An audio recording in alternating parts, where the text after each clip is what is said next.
Баршаңызға сәлем достар. Бүгін мен каналымда тауық қанаттарынан тез және оңай кепси жасау рецептімен бөлісемін. Алдымен видеоны көрместен бұрын тіркеліп және лайк басуды ұмытпаңыз. Бізге тауық қанаттары қажет. Өзіңізге ыңғайлы етіп осылай бөліп алыңыздар, жегенге де удобно болады. Үстіне соя тұздық, яғни соевый соусымыз, томат және кетчуп қосып жақсылап араластырамыз. Және оның үстіне паприка және ең соңғы тұзды қосып жақсылап араластырып, ең аз дегенде 2 сағатқа маринадтауға қалдырамыз. Міндетті түрде маринадтау керек. Сол кезде тауықтарымыз өте дәмді болып шығады.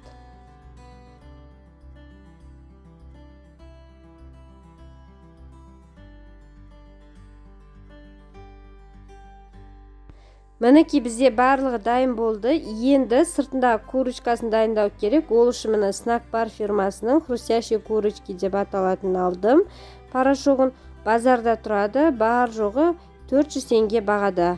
Енді осыны 2 ыдысқа бөліп аламыз. Бірі құрғақ ыдыс болу қажет, біріне су құямыз. Суыңыз, егер порошок 100 грамм салсаңыз, суда 100 грамм болу қажет. Екеуі де бірдей болуға тиіс. Жақсылап араластырасыз.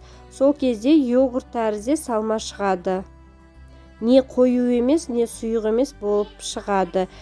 Сол салмаға бірінші тауықтарымыздың қанатын батырып, содан кейін құрғаққа батырып, сөйтіп қызып тұрған майда 5-10 минутқа екі жағын қуырып аламыз. Мінекей бізде осылай батырып алдық. Барлық тауықтарымызды дайындап аламыз.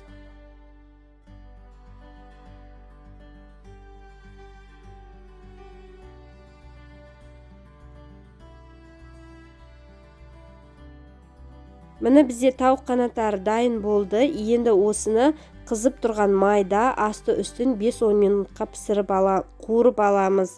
Майыңыз салғаннан кейін сәл баяулатып орташа қойыңыздар. 5-10 минут жеткілікті.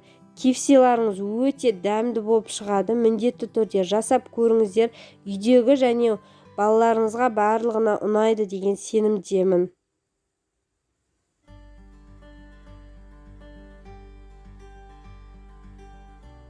Қараңыздар, қандай қып-қызыл әп-әдемі қытырлақ кепсилар бізде шықты. Дәмі деген енді сөзбен жеткізе алмаймын. Өте дәмді болып шықты. Міндетті түрде жасап көріңіздер. Сіздермен болған Айжан Ерболатқызы. Менің каналыма тіркелуді және лайк басуды ұмытпаңыздар. Және де кез келген достарыңызға жіберіп қоюды да ұмытпаңыздар.